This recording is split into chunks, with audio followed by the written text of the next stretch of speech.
Since Hayes' election was so controversial, we wanted to make sure that we spent a lot of time talking about it. And so we have this entire gallery dedicated to the presidential campaign of 1876. Now, just like modern campaigns, this starts with his nomination. Now, he was nominated as the Republican nominee partly because of him being the second choice of so many people. If you could take a look at this board of the presidential candidates within the Republican Party, the most popular guy was James Blaine, pictured here. But over time, Blaine could never hit the threshold that would nominate him. He never got enough delegates to vote for him. So after they went through about 6 ballots, they started to question who could be the guy that could unite all the delegates and hopefully put somebody over the top to become the nominee. They started to think of Hayes, partly because he was from Ohio. He was a part of a swing state. Winning Ohio was obviously crucial in order to win the presidency, but also because he wasn't really offensive to anyone. He hadn't done anything to make anyone angry. He was a Civil War general, so he had credibility for a lot of the populace. And he became, on the 7th ballot, the nominee as state after state started to flip away from the other candidates and all joined together to nominate Hayes. Within the election gallery, we've put together campaign merchandise or campaign paraphernalia from the time. And one of the most striking things we have in the museum is this giant banner. It says Hayes, Wheeler, and Foster.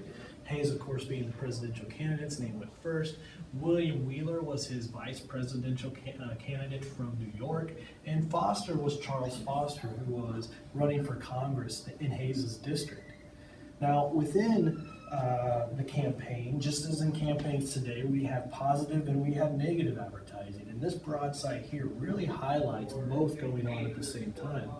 Whoever made this really liked Hayes because they have a giant picture of Hayes on his horse fighting in the Civil War, showing that he was fighting for what they thought was the right side, the north side. This is often called waving the bloody shirt, telling people to vote for the side that you should have fought for during the Civil War. So getting Northerners to fight for you, or to vote for you. And over here you have Samuel Tilden. He's one of these guys here in this room. And it says, what was Samuel Tilden doing during the war?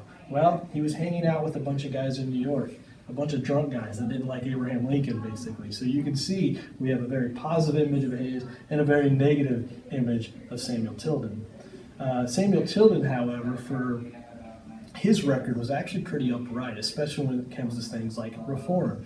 He went after Tweed during the Tammany Hall ring and everything else. So he was an actual reformer. And this thing down here shows a Democratic broadside as well, showing that Tilden became the Democratic nominee on the 2nd ballot. It was, unlike Hayes, Tilden seemed to be the obvious candidate for the Democrats. Very few issues separated the two men. They both believed in civil service reform. They both believed in money backed by gold. And they both believed in reconciliation with the South. The only thing that really separated them was the Civil War. And Hayes believed that the only way to go and to defeat Tilden in this election was to wave the bloody shirt, to tell people that you needed to vote the way that you fought. So if you're in the North, you need to vote for me. And that was the campaign. That's what he wanted to go with, because if he could get all of the northern states to vote for him, he would have had an easy win within the Electoral College. As you can see from this map, Hayes' attempt to win the solid North did not work. Tilden, who was from New York, carried his own state. His vice presidential candidate was from Indiana. They did take Indiana as well. So what Hayes needed in order to win this election was to win a few states from the South. As the returns were coming in, there were 3 states that looked to be very close. So some prominent Republicans asked those 3 states to save their returns, to not send them back, showing that Tilden won, because they needed to take a closer look at this and see if perhaps the count was closer than it seemed. And so after they stopped their returns, there was months of debate and argument over who won these states, and take up until right before the inauguration for them to come to some sort of conclusion. After the votes were tallied, both sides sent men into South Carolina, Florida, Louisiana, trying to get to the bottom of these returns and determine who won. Obviously, the Democrats thought Tilden won. The Republicans thought Hayes won. So instead of coming to some sort of agreement within those states, each party sent back returns to D.C. saying that their guy won. Now, the Constitution doesn't really say much on how to deal with this. Who determines which of these returns to count?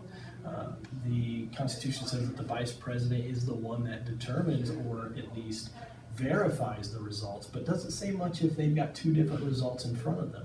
So this controversy went on for a long time.